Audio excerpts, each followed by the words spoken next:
السلام علیکم ورحمۃ اللہ وبرکاتہ نحمدہ ونصلی علی رسولہ الکریم اما بعد۔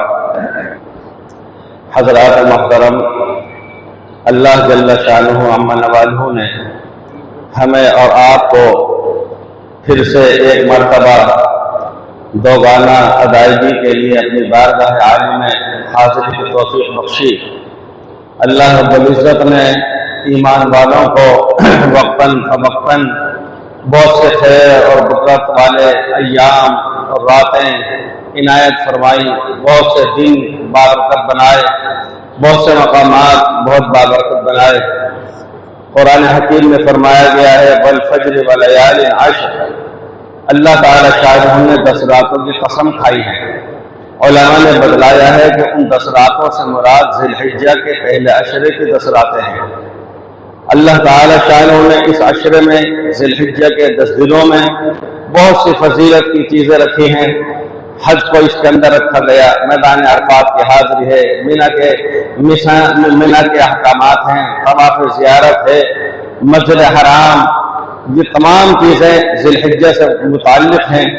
تکبیرات تشریق اس میں رکھی گئی۔ ہمیں حکم دیا گیا کہ عرفے کے دن یعنی صبح کی فجر سے لے کر 9 ذی الحجہ کی فجر سے لے کر 13ویں کی عصر تک 23 فرض نمازوں کے بعد بلند آواز کے ساتھ تکبیر تشریق کہی جائے۔ مرد بھی، خواتین بھی، مسافر بھی، مقیم بھی، اور امام بھی، مقتدی بھی، منفرد بھی، ہر ایک کہیں گے، مسبوق بھی کہے گا۔ خواتین آہستہ آواز سے کہیں گی، مرد بلند آواز سے کہیں گے۔ اللہ تعالی شانہ نے اس کے اندر راتیں بھی بابرکت بنائی۔ علماء نے فرمایا ہے کہ پورے سال میں سب سے زیادہ برکتوں والی راتیں وہ رمضان المبارک کا عشرہ اخیر ہے، اور دنوں کے اعتبار سے دیکھا جائے تو پورے سال میں سب سے افضل اور برتر ایام اور دن یہ ذی الحجہ کے شروع عشرے کے ہیں۔ ایک ایک دن میں روزہ رکھنے کی ایک سال کے نفل روزوں کی فضیلت بتلائی گئی، اور رسالت امام علیہ السلام نے عرفے کے روزے کے متعلق یہ امید ظاہر فرمائی ہے کہ 2 سال کے گناہوں کی بخشش۔ تو کتنی بابرکت چیزیں اس عشرہ ذی الحجہ کے اندر ہمیں آپ کو دی گئی۔ پھر حضرت ابراہیم خلیل اللہ علیہ السلام جن سے متعلق ابھی آپ حضرات نے مفتی صاحب سے بہت سی رہنما باتیں سماعت فرمائی ہیں۔ حضرت ابراہیم علیہ السلام کی وہ اور وہ توحید کے اعلی مقام پر فائز ہونے کا ثبوت جو انہوں نے فراہم کیا، اس کی یادگار اس ذی الحجہ کے اندر ہم اور آپ آج ادا کر رہے ہیں اور اس کی یاد تازہ کر رہے ہیں۔ یہ ملت ابراہیمی ہے، شیوائے اسلامی ہے۔ اللہ تعالی شانہ نے جہاں ایمان والوں کو یہ تہوار، یہ خوشی مسرت کا ایام عطا فرمائے، وہیں پر انسانیت کے ساتھ، غربا و فقراء کے ساتھ، مساکین کے ساتھ، یتیموں کے ساتھ، بیواؤں کے ساتھ ہمدردی کرنے، ان کا خیال رکھنے، ان پر سر پہ ہاتھ رکھنے اور ان کی خدمت جانی اور مالی کرنے کا حکم بھی ہم کو آپ کو دیا گیا ہے۔ بہت سے حضرات اس بات کا اہتمام فرماتے ہیں، ابھی آپ حضرات نے بیان میں سنا کہ رسول پاک علیہ السلام اپنی جانب سے جہاں بارگاہ اعزتی کے اندر قربانی پیش فرماتے تھے، وہی امت مسلمہ کو بھی یاد فرماتے تھے۔ امت مسلمہ کو بھی چاہیے کہ وہ اس بات کا خیال رکھے کہ جہاں اپنی طرف سے وہ نذرانہ قربانی پیش کر رہی ہو، وہاں پر رسول پاک علیہ السلام کے احسانات عظیمہ کو یاد کرتے ہوئے اور آپ علیہ السلام کی احسان مندی کے پیش نظر آپ علیہ السلام کی طرف سے بھی اللہ کرے اور ہو سکے تو ان کی طرف سے بھی قربانی پیش کریں۔ بہت سے حضرات ہیں جو اس کا اہتمام کرتے ہیں کہ وہ اپنا حصہ چاہے بڑا لے لے یا چھوٹے جانور میں بھی ہلکے پر لے لے، لیکن رسول پاک علیہ السلام کی طرف سے وہ اچھے سے اچھے قیمتی سے قیمتی جانور کی قربانی پیش کرتے ہیں۔ لیکن اس کے ساتھ ایک جملہ یہ بھی ہمیں اور آپ کو غور کر لینا چاہیے کہ کہیں ایسا تو نہیں کہ جو سب سے قیمتی اور بہترین جانور رسول پاک علیہ السلام سے قربان کی جانب سے قربانی میں پیش کیا جا رہا ہو، اس کی ایک بوٹی کسی غریب کے حصے میں نہیں آ رہی ہو، وہ سب ہم اپنے ہی کام میں لے رہے ہوں، اور بڑے کے اندر سے جتنا بھی ہو وہ ہم دوسروں کو عنایت کر رہے ہوں۔ ہمیں اس بات کا خیال رکھنا چاہیے۔ یہ بتلایا گیا ہے کہ اس کے 3 حصے کر کے اپنے لیے، اپنے رشتہ داروں کے لیے اور غربا مساکین کے لیے بھی ہمیں خیال کر کے پہنچانا چاہیے۔ یہ وہ امانت ہے کہ جس کے اندر پسند اس کو کیا گیا ہے، نعم الامیر علی باب الفقیر، سب سے بہتر امیر وہ ہے جو فقیر کے دروازے پر دستک دے کر کے اور خود تھالی لے کر کے پہنچ جائے کہ قبول فرما لیجیے۔ وبئس الفقیر علی باب الامیر، بدترین فقیر وہ ہے جو کسی امیر کی چوکھٹ کے اوپر دست سوال دراز کرنے کے لیے پہنچا ہوا ہو، اس لیے اس کی نوبت نہیں آنے دینا چاہیے۔ ایک بات یہ بھی ساتھ عرض کر دوں کہ امام کو شریعت اسلامی میں ہدایات دی گئی ہیں کہ وہ مقتدیوں کی رعایت کریں، اور مقتدیوں کی رعایت صرف اس اعتبار سے ہی نہیں ہے کہ مقتدیوں کے اندر ضعفاء ہیں اور بوڑھے ہیں، بیمار آزار افراد بھی ہیں، تو اتنی لمبی قرات نہ کریں کہ جب مقتدیوں کو دقت ہو۔ اور یہ بھی حضور پاک صلی اللہ علیہ وسلم نے ارشاد فرمایا کہ بعض خواتین جن کے چھوٹے بچوں کے ساتھ ہیں، وہ بچے چھوٹے ہیں، رو پڑے، تو آپ علیہ السلام نے فجر نماز کو مختصر فرما دیا۔ مقتدیوں کی رعایت اس اعتبار سے تو ہے ہی، لیکن اس کے ساتھ ساتھ اس بات کی بھی رعایت رکھی جاتی ہے اور کہا جاتا ہے کہ امام اس بات کا خیال رکھے کہ میرے پیچھے جتنے حضرات بھی نماز ادا کر رہے ہیں ان کے مسلک کے فکر کے اعتبار سے ان سب کی نماز 100% صحیح ہو رہی ہو۔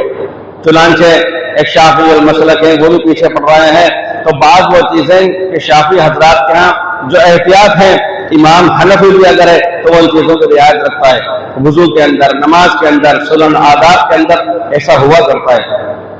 تو جب امام کی یہ ہدایات ہیں کہ وہ تمام چیزوں کی رعایت رکھے، مقتدیوں کا خیال رکھے، اسی طریقے سے ہلال کمیٹی کی یا قاضی شہر کے لیے ذمہ داری بنتی ہے کہ وہ تمام مسالک اور مکاتب کو پیش نظر رکھے، ان کے اصول کو، ان کے ضوابط کو، ان کے انداز کو اور ان کی منشا کو پیش نظر رکھتے ہوئے اور پھر فیصلہ صادر کرے۔ 1804 ہجری عیسوی سے لے کے آج تک 250 سال تقریباً ہو رہے ہیں، یہ سلسلہ عملاً شہر جے پور میں چلا آ رہا ہے۔ میں نے 1955 سے لے کے اب تک کے ریکارڈ کو پورے کو دیکھا، جس میں رمضان المبارک کے، عید کے چاند کا، رؤیت ہلال کے فیصلے ہیں کہ باہمی مشاورت کے ساتھ میں ہوتے ہوئے ہیں۔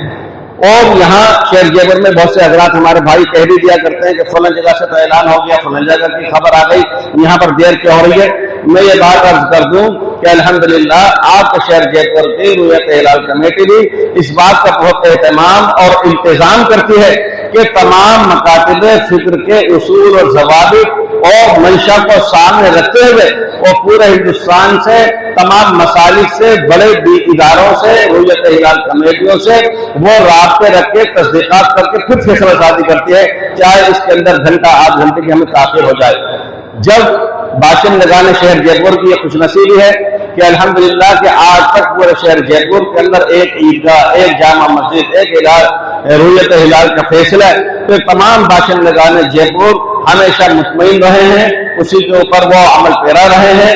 یہ امید کی جاتی ہے، بہت بڑا شہر ہے ماشاءاللہ، بہت سے حضرات آ رہے ہیں، بس رہے ہیں، رہ رہے ہیں، ان حضرات سے بھی ہمیں یہ امید ہے کہ وہ بھی ان باتوں کا جو باشندگان شہر جے پور 350 سال سے تقریباً عمل پیرا ہیں، اس بات کا خیال فرمائیں گے۔ اور اسی کے ساتھ ساتھ اس بات کا بھی ہمیں اہتمام رکھنا چاہیے کہ اس کے اندر ہم غربا فقراء کی طرف خصوصی طور پر نظر مبذول کریں اور ان کا خیال کریں۔ لہذا ہمارے بہت سے بھائی وہ سستے کو دیکھ کر کے باہر قربانی کے حصے لے لیا کرتے ہیں۔ اس میں کوئی شک نہیں کہ دنیا میں جہاں کہیں وہ قربانی کرائیں گے وہ شرعاً ادا ہو جائے گا، ثابت ہو جائے گی ذمے سے، لیکن ہمیں یہ بھی سوچنا چاہیے کہ اگر ہر صاحب حیثیت شخص اپنے قربانی بڑے کا حصہ وہ باہر ہی کرائے گا تو شہر جے پور میں کیا کوئی غریب طبقہ نہیں بس رہا ہے؟ جس طرح شہر جے پور میں 16 لاکھ کم و بیش مسلمان موجود ہے، اس کے اندر بہت امیر بھی اللہ کے کرم سے بہت ہیں، لیکن اسی اعتبار سے، اسی شرح کے اعتبار سے غربا مساکین بھی یہاں پر ہیں۔ لہذا جس طرح بعض حضرات باہر حصے اپنے بھیج دیا کرتے ہیں، بہت سے حضرات کو چاہیے کہ یہاں پر بھی کریں۔ پھر یہ بات بھی پیش نظر رکھنا چاہیے کہ قربانی مستقل طور پر ایک عبادت ہے۔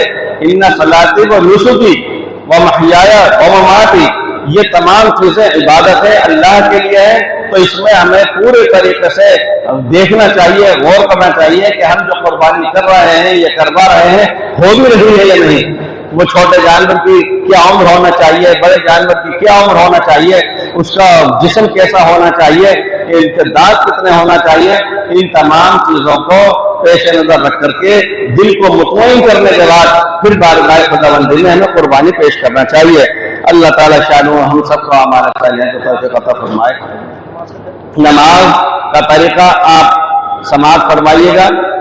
نیت کرتا ہوں 2 رکعت نماز عید الاضحیٰ واجب مع 6 زائد تکبیرات۔ نیت کرتا ہوں 2 رکعت نماز عید الاضحیٰ واجب مع 6 زائد تکبیرات۔ شروع میں نیت کر کے، اور نیت اصل دل کا ارادے کا نام ہے، نیت کر کے تکبیر تحریمہ کہہ کر ثنا یعنی سبحانک اللہم پڑھی جائے گی، امام بھی مقتدی حضرات بھی پڑھیں گے۔ اس کے بعد 3 زائد تکبیریں کانوں تک ہاتھ اٹھاتے ہوئے کہی جائیں گی، 2 مرتبہ میں ہاتھ چھوڑے جائیں گے اور تیسری مرتبہ میں ہاتھ باندھ لیے جائیں گے۔ اب امام صاحب پہلی رکعت کی قرات کریں گے۔